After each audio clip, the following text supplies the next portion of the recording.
इस चित्र का विज्ञान क्या है और क्या ये हमारे स्वास्थ्य के साथ जुड़ा है? वास्तव में क्या ये केवल वेदों का ही या जो ग्रंथों में अगर कहीं चित्र दिया है तो ये केवल कोरी कल्पना है या इसका आधुनिक वैज्ञानिक आधार भी है? इस सारे विषय को बात करते हुए मैं आपको ये बहुत खुशी के साथ कहूंगा कि न्यूरोथेरेपी अगर किसी एक सिद्धांत पर टिकी है तो उसमें से अर्धनारीश्वर सिद्धांत इसका एक बहुत बड़ा और बहुत महत्वपूर्ण सिद्धांत है। तो प्रकृति और पुरुष दोनों को मिलाकर के अपनी सृष्टि का निर्माण हुआ है।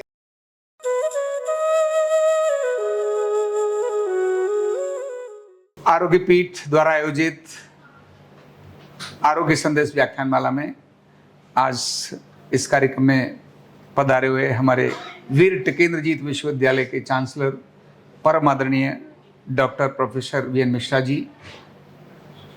डॉक्टर भारद्वाज जी, श्रीमती राजीव तिवारी जी और प्यारे साथियों, हर वर्ष की हर महीने की तरह से हम ये कार्यक्रम का आयोजन कर रहे हैं और आज का जो विषय है और वो है अर्धनारीश्वर में छिपा हमारे स्वास्थ्य का रहस्य। अर्धनारीश्वर के चित्र को हमने इस प्रकार का देखा ही है, आधा स्त्री और आधा पुरुष, यानी आधे भगवान शिव और आधे पार्वती, इस प्रकार का चित्र हमने देखा ही है। लेकिन इस चित्र का विज्ञान क्या है और क्या ये हमारे स्वास्थ्य के साथ जुड़ा है? वास्तव में क्या ये केवल वेदों का ही या जो ग्रंथों में अगर कहीं चित्र दिया है तो ये केवल कोरी कल्पना है या इसका आधुनिक वैज्ञानिक आधार भी है? इस सारे विषय को बात करते हुए मैं आपको ये बहुत खुशी के साथ कहूंगा कि न्यूरोथेरेपी अगर किसी एक सिद्धांत पर टिकी है तो उसमें से अर्धनारीश्वर सिद्धांत इसका एक बहुत बड़ा और बहुत महत्वपूर्ण सिद्धांत है, अर्धनारीश्वर सिद्धांत। और किस प्रकार से यह सिद्धांत है, वास्तव में अर्धनारीश्वर का मतलब क्या है, शरीर में अर्धनारीश्वर किस स्थान पर है जिसको लेकर के हमारे ऋषियों ने इस चित्र की कल्पना करी थी। इस चित्र को हमारे सामने रखा, शरीर में किस जगह पर है, उसके क्या गड़बड़ होने से कौन से रोग आते हैं और रोगों को अगर दूर भगाना है तो कौन सा तरीका है कि वो रोगों को दूर किया जाए। ऐसा वैदिक और वैज्ञानिक तरीके से मैं आपके सामने इसको रखने की एक कोशिश करूंगा। जब भी कभी हम अर्धनारीश्वर की बात करते हैं, अर्धनारीश्वर की बात जब हम करते हैं तो अर्धनारीश्वर का मतलब क्या है, तो ये पहले के अंदर ही मैंने एक परिभाषा दी है कि सृष्टि की रचना करने वाला और रचना करने के साथ उसका पालन पोषण करने वाला, मतलब रूटीन में उसका संचालन करने वाला, उसका आधार अगर कोई है तो अर्धनारीश्वर है। यानी सृष्टि की रचना भी और उसका संचालन भी, जन्म भी और पालन पोषण भी, दोनों अगर कोई करता है तो अर्धनारीश्वर का सिद्धांत करता है।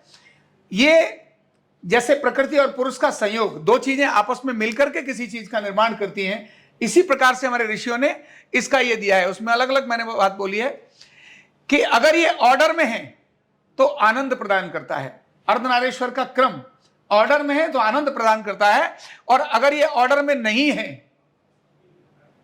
तो डिजीज पैदा करता है, मतलब डिसऑर्डर होने पर डिसईज पैदा करता है। ऑर्डर नहीं है तो डिसईज, हमारी ईज को खत्म करेगा अगर ऑर्डर में नहीं है तो। इसलिए अर्धनारीश्वर के ऐसे सभी उभय तत्व जो सृष्टि की उत्पत्ति में सहायक हैं या उसके संचालन में, उसके संरक्षण में सहायक हैं, वो सभी अर्धनारीश्वर का ही प्रतीक हैं। जिसमें एक सामान्यतः हम बोलते हैं प्रकृति और पुरुष, वेदों के अंदर प्रकृति और पुरुष इसका वर्णन किया है।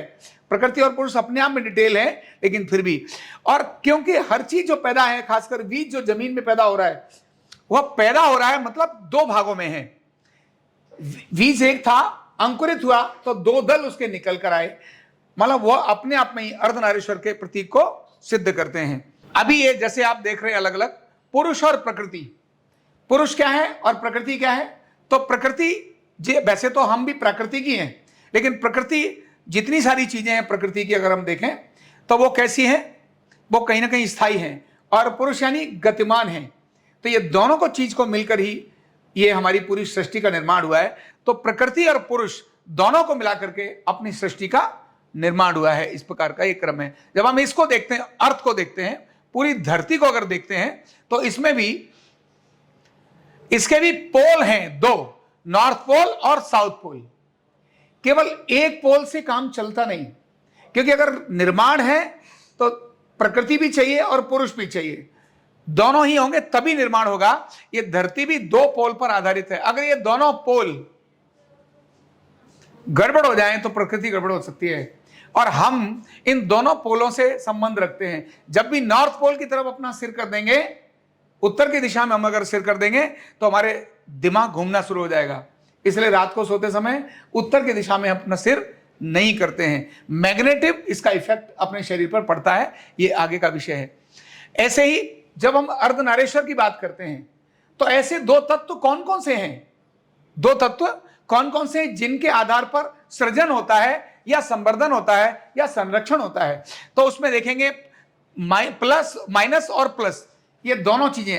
अकेली बिजली एक चीज से चलती नहीं, जब प्लस और माइनस दोनों मिलेंगे तभी बल्ब जलेगा, अदरवाइज तो जलेगा नहीं।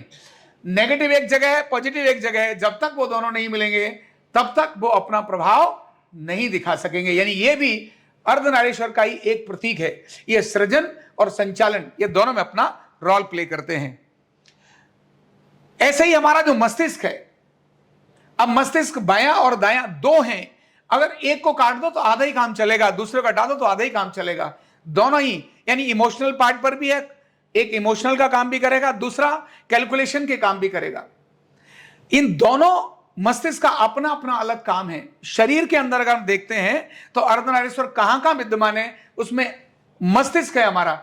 ये सिर्फ ब्रेन की बात कर रहा हूं, मन की बात नहीं कर रहा हूं। मस्तिष्क है जिनका अलग अलग प्रकार से फंक्शन है, दोनों को मिलाएंगे तभी कंप्लीट होता है। यह भी इसी जगह पर शो करता है।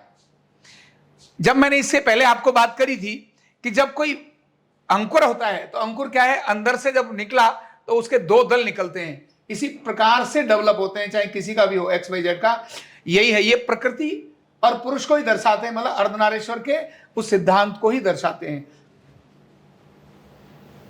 इसी प्रकार से ये सृष्टि का जो निर्माण है, कंप्लीट सृष्टि जिसका निर्माण हुआ है, वह भी अर्धनारीश्वर के सिद्धांत पर ही निर्माण हुआ है, जिसके बारे में कुछ तत्व मैं आपको बताऊंगा। अभी जैसे ये है एक ठंडा और एक गर्म, ये देख रहे हैं आप, एक ठंडा है और एक गर्म है। शरीर में भी ठंडा और गर्म है। बिना ठंडे और गर्म के ये प्रकृति चल नहीं सकती। कैसे नहीं चल सकती? क्योंकि अगर ठंडा नहीं होगा और गर्म नहीं होगा तब सृजन का काम भी नहीं होगा और संचालन का काम भी नहीं होगा। ठंडा और गर्म दोनों ही सृजन और संचालन के लिए जरूरी है। जहां मैक्सिमम ठंडा है वहां पर भी जीव नहीं है, और जहां मैक्सिमम गर्म है वहां पर भी जीव का रहना बहुत मुश्किल है। ये प्रकृति के संतुलन करने के लिए ठंडा और गर्म दोनों ही प्रकृति, इसको ही प्रकृति बोलते हैं, दोनों का समान होना जरूरी है। और शरीर में ये दोनों ही हैं। और ठंडा और गर्म के लिए, गर्म मतलब स्त्री का स्वभाव, पुरुष मतलब ठंडे प्रक्रम का स्वभाव, ये दोनों ही एक शरीर के अंदर विद्यमान है। ये इस बात को दर्शाता है।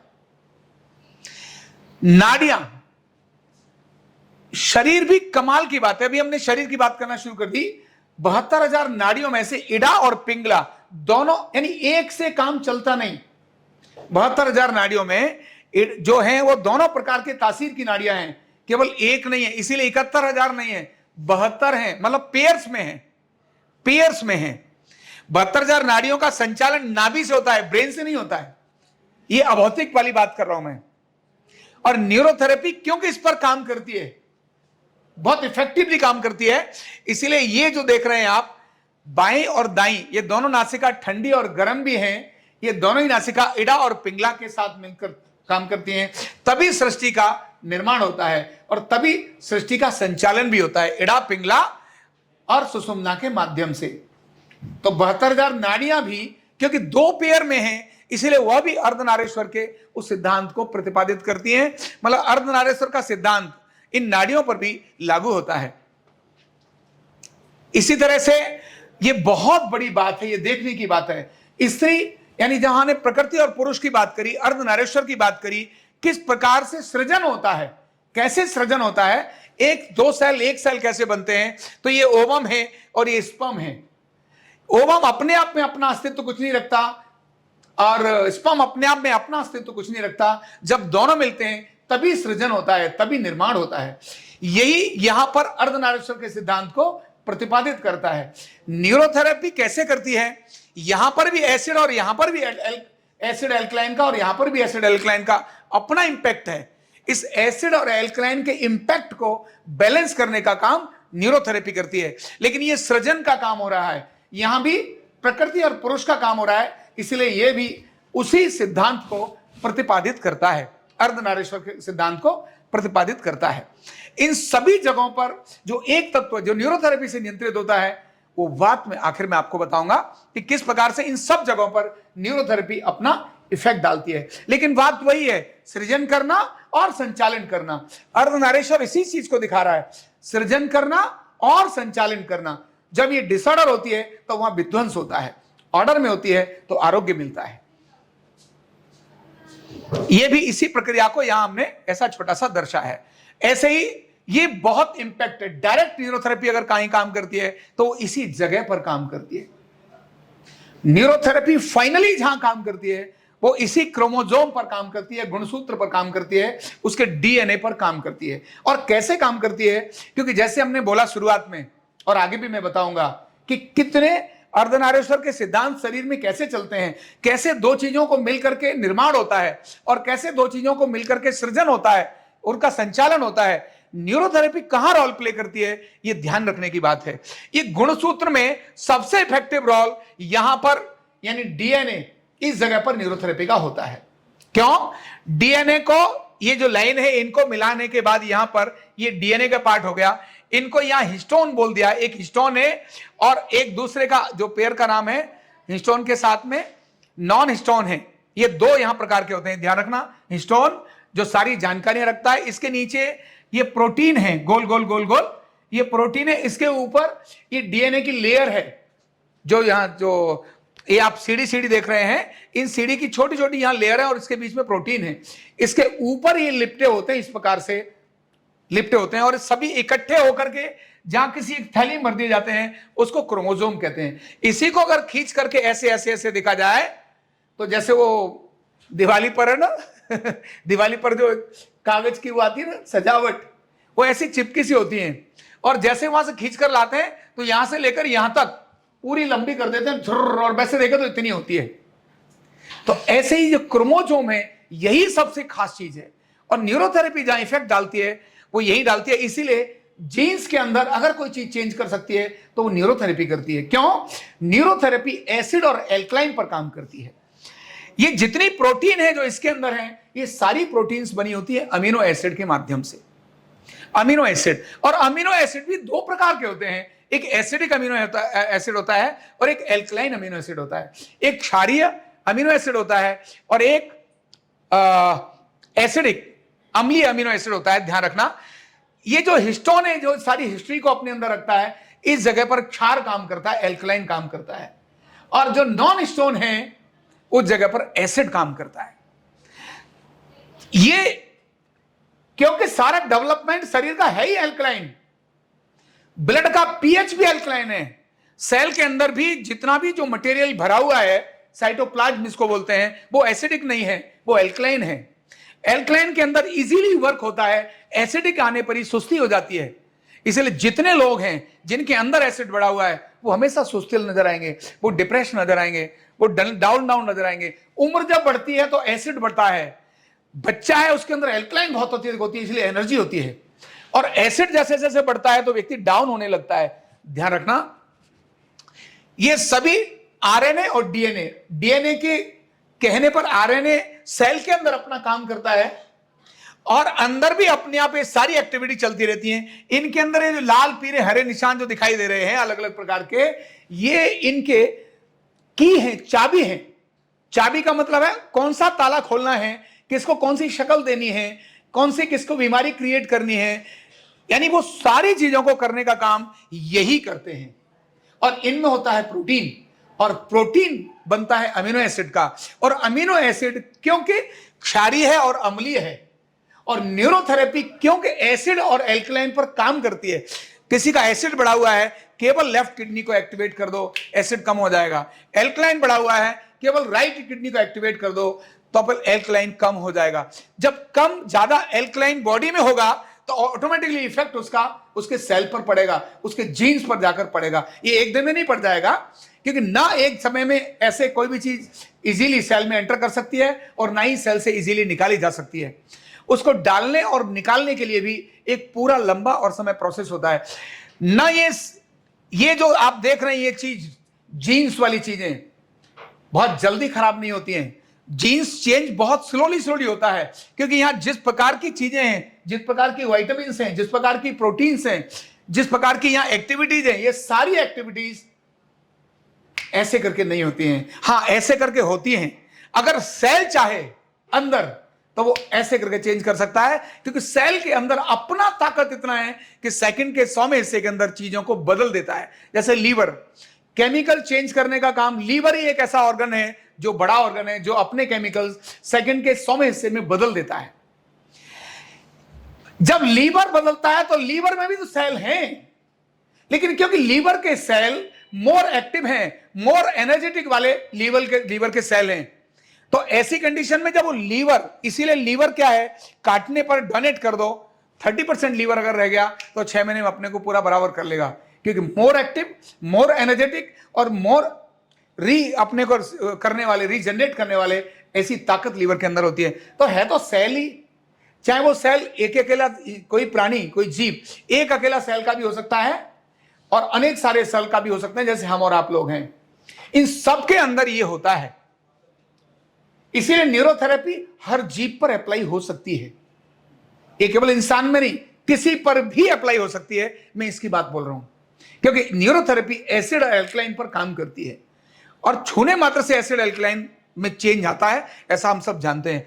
तो इस जगह पर न्यूरोथेरेपी यहां काम करती है। अब क्या है, मैं इससे और आगे चलता हूं, क्योंकि विज्ञान अपने आप में बहुत बड़ा है, जाने के बाद डिटेल में बहुत सारी चीजें इसके बारे में और बताई जा सकती हैं। लेकिन ध्यान रखना, न्यूरोथेरेपी का मेन आधार अगर कुछ है, ये है, इसके अंदर जो भी चीजें जो ऑर्डर में चल रही हैं, जो इनको जिस ऑर्डर में काम करना होता है, ये तो जादूगर हैं। ये चाहें तो वर्षों में चीजें डेवलप करें और चाहें तो सेकंड के 100वें हिस्से में चीजें डेवलप करें। ये इनकी ताकत है अपने अंदर, इन गुणसूत्र के अंदर ही ये डीएनए की ताकत है, बहुत कुछ चीजों को वैसे बना के रखता है। तो ये अगर ऑर्डर में है तब हेल्थ रहेगी, और जब ये डिसऑर्डर में रहेगा तब डिजीज रहेगी। तो इसीलिए यहां से आगे चलते हैं, क्योंकि अपने आप में है। ये देखिए शरीर का विभाजन किस प्रकार से है, यहां भी आधा शरीर इधर अलग है और इधर अलग है, ये दोनों ऑर्डर में है। यहां से जो नर्व जा रही है लेफ्ट और राइट, ये दोनों ही अपने ऑर्डर में हैं, और हर जगह पेयर अलग अलग हैं। कैसे ये ध्यान करते हैं, और आगे थोड़ा सा चलते हैं। ये इसको थोड़ा डिटेल से खोला है। शरीर को जब हम देखते हैं तो इस प्रकार हार्ट बना है, इधर रेड नजर आ रहा है और इधर ब्लू नजर आ रहा है। ये अर्धनारीश्वर के सिद्धांत को प्रतिपादित करते हैं, क्योंकि न केवल अगर ब्लड को ले जाने वाली आर्टरी हो शरीर में तो भी काम चलेगा नहीं, और केवल वेन्स हो तो भी काम चलेगा नहीं। आर्टरी और वेन दोनों का होना बहुत जरूरी है, और दोनों हर जगह पर पेयर में होती हैं। ये पेयर मतलब क्या कर रहा है, ये संचालन का काम कर रहा है, ये बहुत सारी चीजों को सृजन का काम कर रहा है।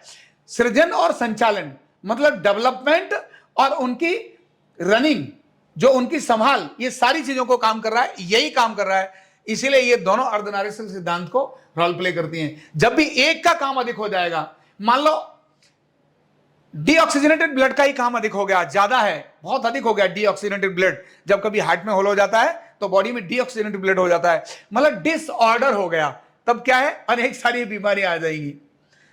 क्यों? ऑक्सीजन की कमी हो गई शरीर में, तो कौन सा सेल काम करेगा, उसको भोजन बनेगा नहीं, वो आगे की जितनी सारी कार्यवाही अंदर वो करेगा नहीं।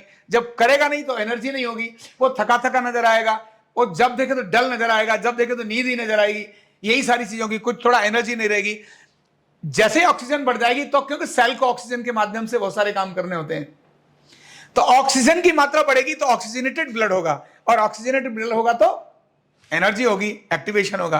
तो इन दोनों को अर्धनारीश्वर कहता है कि भैया दोनों का बैलेंस होना, संतुलन होना बहुत जरूरी है। यानी इस प्रकार ये सारी डिटेल्स में कैसे आपस में आदान प्रदान होता है, कैसे दोनों एक जगह मिलती हैं। ये दोनों अलग अलग हैं, लेकिन कहां एक जगह मिलती हैं, जहां वो एक्सचेंज होता है, वो जगह दिखा रहे हैं। बिल्कुल उसी प्रकार का क्रम है।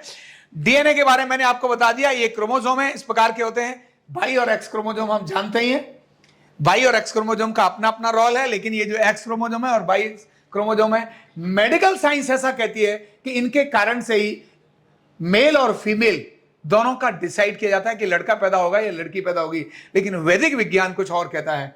वैदिक विज्ञान इन सब से हटकर बात करता है, क्योंकि मेडिकल साइंस अभी उतना जानती नहीं है। जिस बात को मैं अर्धनारीश्वर की बात कर रहा हूं, मेडिकल साइंस उस चित्र को डिफाइन ही नहीं कर सकती। लेकिन अर्धनारीश्वर जो भी है, मेडिकल साइंस में क्या क्या हो सकता है, ये हमारा वेद इस चीज को डिसाइड कर सकता है, जिसकी बात मैं आपको कर रहा हूं। यानी वो अर्धनारीश्वर क्या है, ये आज का वैज्ञानिक नहीं जानेगा, लेकिन विज्ञान क्या कर रहा है वो हमारा आज का ऋषि जरूर जानेगा। क्योंकि ऋषि विज्ञान से 1000 गुना ज्यादा जानता है, क्योंकि वैज्ञानिक केवल भौतिक लेवल पर जानता है, ऋषि अभौतिक लेवल पर जानता है। ऐसी चीजें जो किसी कैमरे में, किसी लेबोरेटरी में फिट ही नहीं होती हैं, वो उन चीजों को भी जानता है। वैज्ञानिक केवल लेबोरेटरी और कैमरे के अंदर आने वाली चीजों को ही जानता है। इसीलिए उसमें और इसमें जमीन आसमान का फर्क है। तो ये जो हमने देखा यहां, ये क्रोमोसोम के अलग अलग देखे, और यहां पर हमने डीएनए और उसका जो अलग अलग इनकी लाइनें दी हैं, इनकी कीज के नाम दिए हैं कि क्या क्या इनके नाम है, साइटोसिन वगैरह जो है बाद में पढ़ने की बात है। ओके, आगे चलते। अभी स्वर, अर्धनारीश्वर की बात करते हैं तो स्वर आता है साथ में, क्योंकि सृजन की बात हो रही है। और स्वर दो चीजों से मिलकर बना है, मतलब वर्णमाला, सॉरी क्षमा करना, वर्णमाला दो चीजों से मिलकर बनी है। हम शब्द उच्चारण करते हैं ना, ये भी तो एक वर्णमाला है। इसके अंदर एक स्वर है और एक दूसरा व्यंजन है। एक अकेले से काम चल ही नहीं सकता, ये दोनों मिलेंगे तब जाकर संयुक्त रूप से सृष्टि का संचालन होगा। तो स्वर और व्यंजन ये दोनों आज के विज्ञान ने नहीं, लाखों साल पहले हमारे महापुरुषों ने कह दिया, नहीं, ये जो हम बोल रहे हैं इनमें स्वर होता है और व्यंजन होता है, दोनों को मिलकर के वर्ड बनता है। तो इसलिए इसको कहा वर्णमाला, इनके अलग अलग ये नाम दिए। ये भी उस अर्धनारीश्वर के सिद्धांत को प्रतिपादित करती है। हार्ट के बारे में, ब्लड वेसल्स के बारे में मैंने बता दिया, टाइप ऑफ ब्लड वेसल्स ये भी इन्होंने जानकारी दी है, ये भी आपको, इसके बारे में मैंने आपको जानकारी दी। अभी ध्यान रखना, अर्धनारीश्वर में ऑर्डर और डिसऑर्डर में कहां पर चीज आती है। जो चीज इधर है सेम चीज इधर है, ऐसा बिल्कुल भी नहीं है कि इधर अलग है और इधर अलग है। दोनों समान रूप से डेवलप किया। जब पैरालिसिस अगर किसी को होता है, पैरालिसिस, तो यहां से और यहां ले जाकर इधर वाला हिस्सा अलग नजर आता है। कभी ऐसा नहीं होता यहां पैरालिसिस हो गया, यहां पैरालिसिस हो गया, यहां पैरालिसिस हो गया, ऐसा कभी होता नहीं है। दोनों में हाफ कंप्लीट बॉडी पैरालिसिस होगी। मतलब अर्धनारीश्वर, दो शरीर के अंदर दो चीजें हैं जिनके बारे में और मैं आपको थोड़ा सा कुछ बताऊंगा, और जिसके इंबैलेंस होने से क्या क्या चीज आती है। अभी यहां कुछ चीजें मैंने दी हैं कि ये सब चीजें निर्माण का काम करती हैं। इनमें से कुछ चीजें संचालन का काम भी करती हैं, लेकिन निर्माण का काम करती हैं। जैसे प्रकृति और पुरुष, जिसके बारे में मैंने आपको बताया, निर्माण का ही काम करते हैं। दो पोल, नॉर्थ और साउथ, ये दोनों पोल निर्माण का और संचालन का दोनों काम करते हैं। क्यों? अगर मैग्नेटिक फोर्स जब भी डाउन हो जाएगा तो चीजें बनना बंद हो जाएंगी। ग्रेविटेशनल फोर्स जो है ना, गुरुत्वाकर्षण बल, उसके कारण बहुत सारी चीजें बनती हैं। ध्यान रखना, पौधा आगे ही ऊपर की तरफ उगता है, अपोजिट गुरुत्वाकर्षण बल के अपोजिट ऊपर की तरफ विकसित होता है। जबकि कोई हर चीज फेंक दो तो वो नीचे गिरेगी। तो पौधा बाहर की तरफ उधर जाता है, उससे ज्यादा नीचे की तरफ जाता है, बैलेंस करता है, जमीन से नीचे और जमीन के ऊपर दोनों तरफ जाता है। तो गुरुत्वाकर्षण के विपरीत जाता है। मतलब अगर मैग्नेट नहीं है, अगर चुंबक नहीं है, तो वहां पर जीवन संभव नहीं है।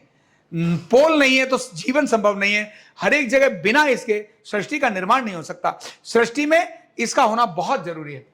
ऐसे ही कहा, पृथ्वी के दोनों जो रेखाएं, देशांतर और अक्षांश, पृथ्वी पूरी कंप्लीट धरती को देखें तो धरती भी अर्धनारीश्वर के अंदर विकसित है। जब भी इसमें गड़बड़ी हो जाती है, जब भी इसमें गड़बड़ी हो जाती है तो भूचाल आने लगते हैं।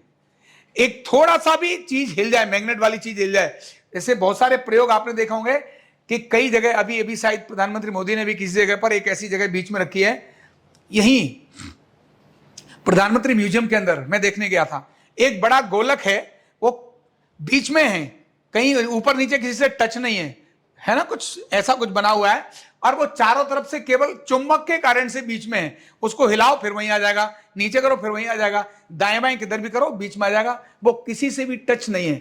मतलब किस प्रकार मैग्नेट काम करती है, मैं इसकी बात कर रहा हूं।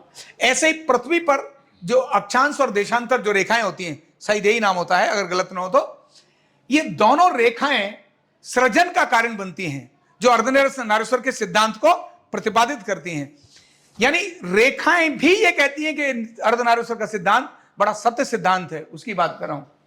इसी तरह विद्युत का आवेग, बिजली के आवेग की मैंने आपको बात पहले बताई दी। ठंडा और गर्म कितना अद्भुत है। आपके शरीर में अगर थोड़ी सी ठंडक बढ़ जाए तो अनेक सारी बीमारियां आ जाएंगी, और थोड़ी सी गर्मी बढ़ जाए, मतलब पित्त बढ़ गया, तब आपको कितनी सारी बीमारियां आ जाएंगी। स्किन की डिजीज आ जाएंगी, एसिडिटी आने लगेगी, बर्निंग आने लगेगी, न्यूरोलॉजिकल डिसऑर्डर आने लगेंगे, माइग्रेन आने लगेगा। यानी गर्मी बढ़ने के बाद कितनी सारी बीमारियां आएंगी। अर्धनारीश्वर के थोड़े से इंबैलेंस होने पर आपके अंदर चीजें हिल जाएंगी। और अगर ठंडी चीज आ गई तो मंदाग्नि आना शुरू हो जाएगी, अग्नि मंद हो जाएगी तो मंदाग्नि, पाचन खराब हो जाएगा, पाचन खराब हो जाएगा तो सब कुछ खराब होने लगेगा, एक चीज नहीं बचेगी, सब कुछ खराब होने लगेगा। केवल ठंडा और गर्म शरीर के अंदर गड़बड़ होने से ऐसा हो जाएगा। अंकुर की बात बताई, स्पंकी क्रोमोसोम की मैंने आपको बात बताई कि ये सभी क्या करते हैं, सृजन का काम करते हैं। लिखा है निर्माण, यानी सृजन का काम करने वाले हैं। स्वर और व्यंजन और शरीर के दक्षिण और वाम भाग, ये दोनों भाग शरीर के अपने आप में बहुत महत्व रखते हैं।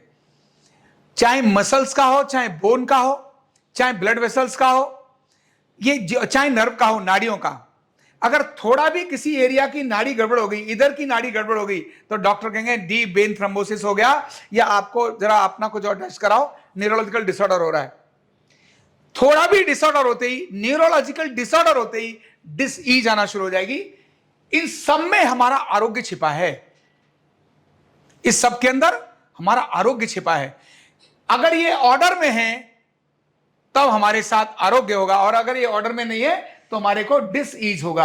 अब ये संचालन का काम करती हैं, वो सृजन का काम करती थी, ये संचालन का काम करती हैं। कौन कौन सी संचालन का काम करती हैं? तो स्त्री पुरुष के हार्मोन्स बॉडी को संचालन करने का काम करते हैं। अगर एक बार हार्मोन बिगड़ जाए, अगर स्त्री का हार्मोन, वैसे स्त्री वाले हार्मोन पुरुष में भी होते हैं और पुरुष वाले हार्मोन स्त्री में भी होते हैं, और अगर मान लो स्त्री का हार्मोन पुरुष में ज्यादा हो गया तो पुरुष का स्टाइल कैसा जाएगा, कैसे हैं, हेलो, देखा होगा ना बहुत सारे लोग ऐसे चलते हैं, हाय, ये स्टाइल देखा होगा। मतलब क्या है, पुरुष में स्त्री के हार्मोन्स ज्यादा हो गए तो वो स्त्री वाला स्टाइल आ जाएगा, और अगर स्त्री में पुरुष वाले हो गए तो हेयर्स भी आ जाएंगे, दाढ़ी थोड़ी मूछें भी आ जाएंगी। किधर जा रहा है तू, अब आज भी बदल जाएगी, दोनों का तरीका बदल जाएगा, दोनों का रॉक बदल जाएगा, शेप बदल जाएगी, केवल हार्मोन के इंबैलेंस होने से। यानी अर्धनारीश्वर का मतलब है हार्मोन्स का बैलेंस रहना। जब भी अर्धनारीश्वर इंबैलेंस होगा, मतलब हार्मोन इंबैलेंस होंगे, तो क्या होगा, उत्पत्ति तो हो गई, अब क्या है, संचालन, संचालन गड़बड़ हो जाएगा। इसीलिए ये बहुत महत्व की बात है। अभी इड़ा और पिंगला ऐसी 72,000 नाड़ियां शरीर के अंदर हैं। एक प्राणायाम है जिसका नाम क्या है, नाड़ी शोधन प्राणायाम। क्या है, अनुलोम विलोम और नाड़ी शोधन प्राणायाम। अनुलोम विलोम तो अलग हो गया, नाड़ी शोधन प्राणायाम जो हर नाड़ी को शोधित करता है। जब भी नाड़ी बिगड़ना शुरू हो जाएंगी, ये एक वैद्य आपकी नाड़ी को देख करके बताता है कि आपकी नाड़ी ठीक नहीं है, आपने कल केला खाया था, इसीलिए आपके शरीर में कफ की मात्रा अधिक बढ़ गई है या ठंडा हो गया है। एक नाड़ी देखने के बाद ही वैद्य आपको बता सकता है कि आपको 6 महीने की प्रेगनेंसी है। एक नाड़ी देखकर आपको वैद्य बता सकता है कि आपके गॉल ब्लैडर में स्टोन है। एक नाड़ी देखकर वैद्य आपको बता सकता है कि आप बड़ी टेंशन में हो। आपको नाड़ी देखने के बाद व्यक्ति, वैद्य आपके पूरे हुलिया को, और आज का नहीं, आपके अनेकों वर्ष पुरानी चीजों को भी एक वैद्य आपके बारे में बड़ी ठीक प्रकार से बता सकता है। यही इड़ा और पिंगला जब इंबैलेंस होती है तो अनेक सारी बीमारियों का कारण लेकर आती है। यही 72,000 नाड़ियां थोड़ी सी इंबैलेंस होती हैं तो बड़ी बीमारी को कारण आती हैं। न्यूरोथेरेपी में इन दोनों को, न्यूरोथेरेपी में हार्मोन्स को भी और न्यूरोथेरेपी में इन दोनों नाड़ियों को बड़ी सरलता से बैलेंस कर देते हैं, बड़ी सरलता से। क्यों? एसिड और एल्कलाइन अगर इंबैलेंस हैं तो नाड़ियां, इनके स्वर बदल जाएंगे, क्योंकि एक नाड़ी ठंडी है, दूसरी नाड़ी गर्म है। तो शरीर में किडनी को एक्टिवेट करके नाड़ी के स्वर बदले जा सकते हैं, नाड़ी की चाल बदली जा सकती है, नाड़ी के स्थान को करेक्ट किया जा सकता है। जबकि ये 72,000 नाड़ियां कहीं भी फिजिकली एग्जिस्टेड नहीं है। ये 72,000 नाड़ियां अभौतिक लेवल पर हैं। शरीर को अगर काटेंगे तो ये 72,000 नाड़ियां नहीं आएंगी, किसी भी पैथोलॉजिकल टेस्ट में ये 72,000 नाड़ियां नहीं आएंगी। लेकिन वेदों में इन 72,000 नाड़ियों का एक एक नाड़ी का नाम है। जिसमें उन्होंने कौन सी नाड़ी जो है राजा है, अब सुषुम्ना नाड़ी यानी सबसे बड़ी नाड़ी, मध्य नाड़ी, पर अकेली सुषुम्ना नाड़ी से भी जीवन चलता नहीं, इड़ा और पिंगला दोनों जरूरी हैं, और इसीलिए 72 में से इधर और इधर दोनों डिवाइडेड हैं। अगर एक तरफ की अधिक चलेंगी तो बीमारी आ जाएगी, और दूसरी तरफ की अधिक चलेंगी तो भी बीमारी आ जाएगी। इन 72,000 नाड़ियों पर अगर एक विज्ञान जहां बहुत अद्भुत काम करता है तो वो न्यूरोथेरेपी है, जो उनकी क्लीनिंग का काम करता है। ऐसे ही मोटर और सेंसरी नर्व, अब मैं बात कर रहा हूं साइंस की, बात कर रहा हूं नर्व। अब नर्व भी प्रकार की हैं, एक मोटर है और दूसरी सेंसरी है।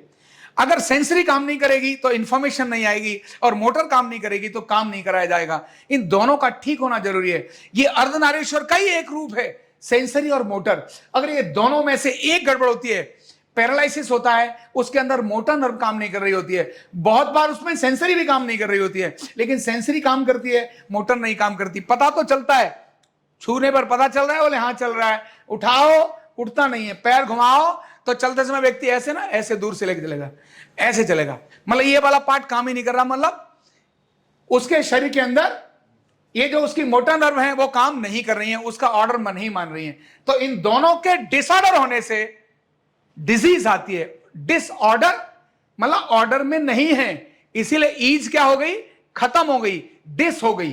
तो डिस ईज आई क्योंकि पहले क्या आया, डिसऑर्डर आया। तो डिसऑर्डर और डिसीज के कारण से ही ये सारी चीजें आती है। तो ये संचालन में आने वाली जितनी चीजें जिनके बारे में आपको बताया है, अभी केवल पृथ्वी का नहीं, पृथ्वी का अर्धनारीश्वर एक स्वरूप है, ब्रह्मांड का अर्धनारीश्वर एक स्वरूप है, शरीर का अर्धनारीश्वर एक स्वरूप है, जिसके बारे में मैंने नर्व के बारे में बता रहा हूं, ये सारी चीजों के बारे में बता रहा हूं। सेल के अंदर भी अर्धनारीश्वर है, जिसकी बात मैंने आपको बोली, जिसके अंदर डीएनए की बात करी। इन सभी को मैं सृष्टि की बात नहीं करता, क्योंकि न्यूरोथेरेपी शरीर पर केंद्रित है। ऐसे सृष्टि को कंट्रोल करने का काम तो विचार ही करता है, मनुष्य ही करता है। सृष्टि को खराब करने का काम भी, अगर क्योंकि सृष्टि और प्रकृति अपने आप में खराब नहीं होती, इसको खराब करने का काम इंसान करता है। अगर इंसान के मन का अर्धनारीश्वर ठीक कर दिया जाए, और मन में भी मैंने कुछ लिखा है, सत्य और असत्य ये हमारे किससे आते हैं, दुख और सुख हमारे मन का पार्ट है, सकारात्मक और नकारात्मक ये हमारे विचार हमारे मन का पार्ट है। अगर हम इस पर काम करेंगे तो अर्धनारीश्वर का वो सच्चा सिद्धांत जो मन को ठीक करने वाला है वो भी होता है। और सकारात्मक नकारात्मक सत्य और असत्य, इन दो सुख और दुख, इन सब पर न्यूरोथेरेपी काम करती है, क्योंकि ब्रेन के केमिकल्स, मन के अंदर से काम होने वाले चीजों को भी न्यूरोथेरेपी काम करती है। एड्रिनल ग्लैंड को एक्टिवेट करके सिंपैथेटिक और पैरासिम्पैथेटिक नर्वस सिस्टम को भी नॉर्मल करने का काम न्यूरोथेरेपी करती है। ब्रेन के सारे केमिकल्स को बैलेंस करने का काम भी न्यूरोथेरेपी करती है।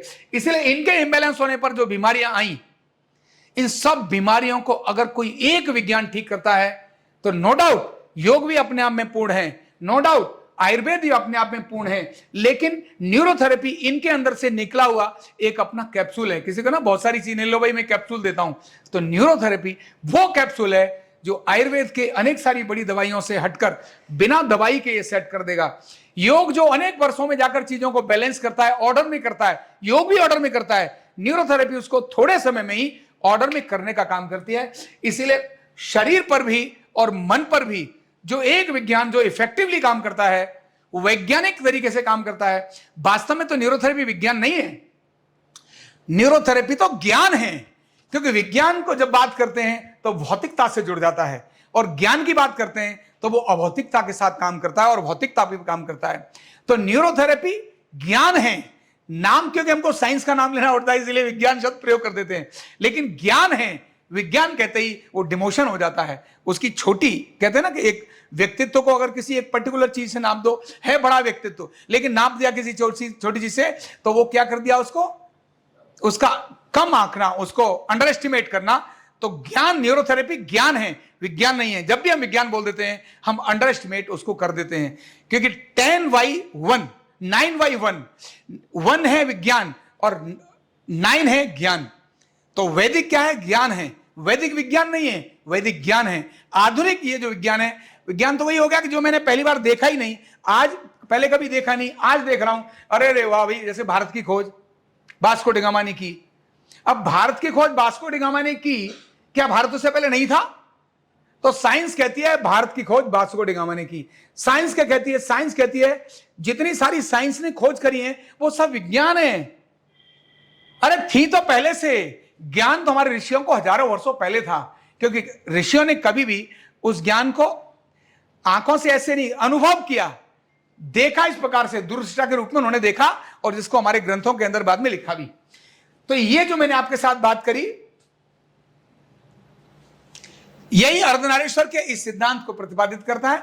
न्यूरोथेरेपी इसीलिए आने वाले दिनों के अंदर न्यूरोथेरेपी न केवल भारत की अपितु विश्व की एक अद्भुत विधा होगी, जो अनेक सारी समस्याओं का समाधान करेगी, अनेक सारे देश और दुनिया की प्रॉब्लम्स को सॉल्व करेगी। और आज बहुत छोटी सी बात है यहां पर जो हम बात कर रहे हैं, जितने रिसर्च आने वाले वर्षों में न्यूरोथेरेपी पर होंगे, इससे पहले प्रीवियस किसी चीज में उतने रिसर्च हुए ही नहीं होंगे। क्योंकि जिस बड़े सिद्धांत को लेकर आज मैंने केवल एक सिद्धांत की बात की है, और वो भी थोड़ा, क्योंकि कम समय में इतना ही बताया जा सकता है। नाड़ी अभी केवल एक अर्धनारीश्वर की बात करिए, जब दूसरा सिद्धांत आएगा नाभि का सिद्धांत पर न्यूरोथेरेपी काम करती है। अपने आप में बहुत बड़ा और बहुत अद्भुत काम है, ये छोटा काम नहीं है। इन्हीं को डिटेल में लिखते लिखते ही कितनी सारी मोटी मोटी बुक्स बन सकती हैं, कितनी मोटी बुक्स बन सकती हैं, और सॉल्यूशंस न्यूरोथेरेपी है। और इसलिए अर्धनारीश्वर, अपने कंक्लूजन करता हूं, मैंने शुरुआत से आपसे लेकर क्या बताया कि जितनी चीजें सृजन का कारण करती हैं, अर्धनारीश्वर की बात करते हैं तो सृजन करना और सृजन के साथ संचालन करना, यही अर्धनारीश्वर है। जब ये सृजन और संचालन, तो सृजन तो हो गया, जब भी संचालन में डिसऑर्डर होगा तब डिसीज आ जाएगी, और जब वो ऑर्डर में आएगा तो ईज आ जाएगी। न्यूरोथेरेपी उस डिसऑर्डर को ऑर्डर में लाने का काम करती है, इसीलिए डिसईज रिवर्स होकर ईज में आ जाती है। बस न्यूरोथेरेपी का इतना ही है। हृदय से बहुत बहुत धन्यवाद। न्यूरोथेरेपी का कंप्लीट कोर्स सीखने के लिए जुड़िए हमारे ऑनलाइन ट्रेनिंग प्रोग्राम से और जानिए करीब 100 बीमारियों का इलाज बिना दवा और बिना मशीन के। इस न्यूरोथेरेपी ऑनलाइन ट्रेनिंग प्रोग्राम से आप घर बैठे बन सकते हैं गवर्नमेंट सर्टिफाइड न्यूरोथेरेपिस्ट। रजिस्ट्रेशन के लिए नीचे दिए गए नंबर पर अभी कॉल करें। और हाँ, हमारे वीडियो को लाइक करना, शेयर करना और चैनल को सब्सक्राइब करना बिल्कुल भी ना भूलें। धन्यवाद।